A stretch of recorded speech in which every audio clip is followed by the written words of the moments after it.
শ্রদ্ধেয় আবুল হায়াত, আপনার শত ব্যস্ততার মাঝেও আপনি আমাদের মাঝে উপস্থিত হয়েছেন। এবার আপনার কাছ থেকে আজকের এই নাটকের দুঃখিত আমাদের আজকে বিশিষ্ট ব্যক্তিকে ফুল দিয়ে শুভেচ্ছা জানাবে জ্যোতি।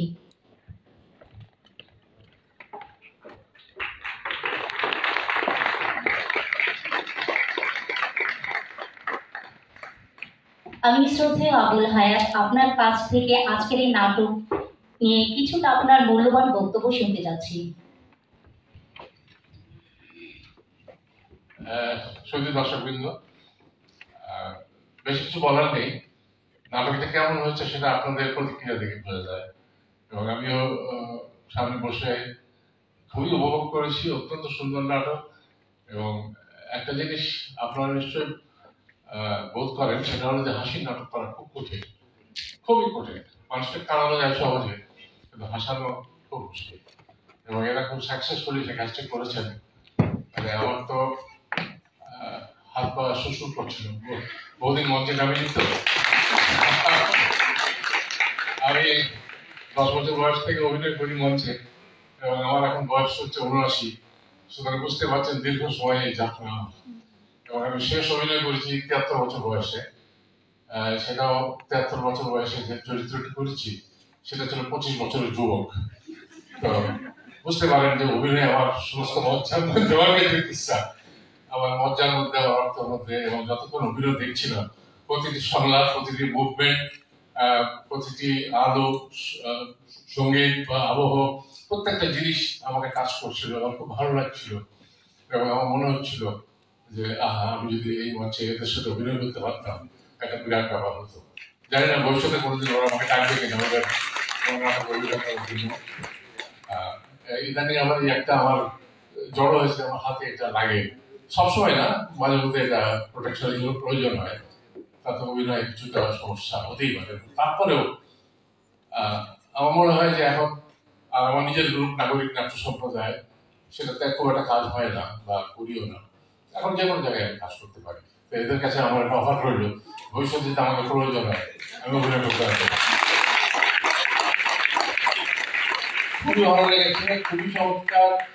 এবং একটা জিনিস, মানে আমি খুব ক্ষুব্ধ ইদানিং, সেটা হলো যে নিশ্চয় আপনারাও ক্ষুব্ধ, যারা টেলিভিশনে নাটক দেখেন তারা প্রতিদিনে ক্ষুব্ধ হন এবং টেলিভিশন সুইচ ওটা বন্ধ করে দেন, কারণ বাংলা ভাষাটাকে আমরা ধর্ষণ করছি টেলিভিশন মিডিয়াতে। আমি জানি না আমি ভুল বললাম কিনা, কিন্তু এটা খুবই খারাপ কথা। আমরা শুদ্ধ বাংলা তো বলি না, আমরা বলতে শিখি না, আমরা বাচ্চাদেরও শেখাই না, আমরা এক অদ্ভুত ভাষায় কথা বলি। তো সেই হিসাবে এই নাটকটিতে এত হাসাহাসি, লাফালাফি, ঝোড়াঝুড়ি, তার মধ্যে কিন্তু ভাষার ব্যাপারে এরা কিন্তু খুব কনসাস ছিল, যেটা আমার খুব ভালো লেগেছে। যে এটাতেই করতে হবে, প্রমিত বাংলাটাকে আমাদের স্ট্যাবলিশ করতে হবে, হচ্ছে সেটা আমাদের নাট্যকর্মী যারা, তাদের একটা দায়বদ্ধতা আছে। 52-তে যে যুদ্ধ করেছি, আমাদের রক্ত দিয়েছে শহীদরা এই ভাষার জন্য, প্রমিত বাংলার জন্য। মাতৃভাষা তো সবাই খুব মানে আদরের জিনিস, প্রিয় জিনিস। আপনার ডাইরেক্ট যেটা গ্রামের ভাষা, সেটাও আপনার মাতৃভাষা, সেটাকেও আপনার যত্ন করতে হবে, শ্রদ্ধা করতে হবে। কিন্তু তাই বলে এই না যে আমরা একটা জঙ্গা খিচুড়ি, একটা অদ্ভুত ভাষা তৈরি করবো যে ভাষাতে সবাইকে বলতে হবে। নায়ক নায়িকা থেকে শুরু করে গ্রামের ছেলে বড় থেকে একবারে কোটিপতি মিডিয়ানিয়ার, তারাও সেই ভাষায় কথা বলবে। এখান থেকে আমাদের বেরিয়ে আসতে হবে। জানি না আপনারা বিদ্রোহ করেন কিনা, কিন্তু আমি বিদ্রোহ করি। আমি স্ক্রিপ্ট ফিরিয়ে দিই, আমি বলি না ভাই, আমি করতে পারবো না। তো যাই হোক, অন্য প্রশ্নে চলে গেলাম ভুল করে। তোমাদের সবাইকে আমার আন্তরিক অভিনন্দন। আমার খুবই ভালো লেগেছে, এবং আমি জানি না এটা কত নম্বর শো, দ্বিতীয় শোতেই কিন্তু চমৎকার হয়েছে। এবং যত এটা যাবে আস্তে আস্তে চর্চা বাড়তে থাকবে, আস্তে আস্তে আরো রিফাইন হবে, এবং ভবিষ্যতে নিশ্চয়ই এটা আরো সুন্দর হবে।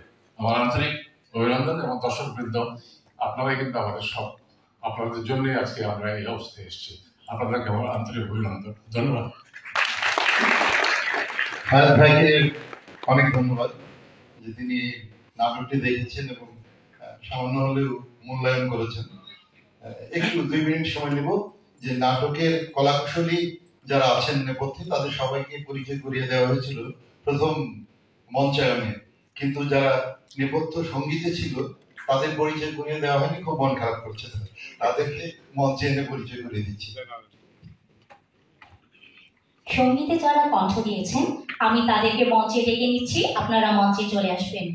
শ্রেয়সী শ্রেয়া অনুপস্থিত আছে।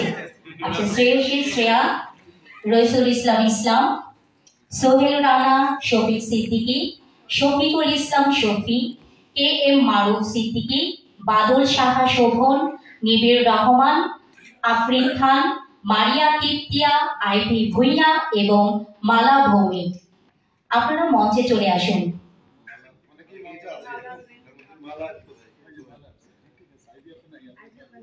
আর না, যারা কণ্ঠ দিয়েছেন তাদের অধিকাংশই অভিনয়ও আছেন।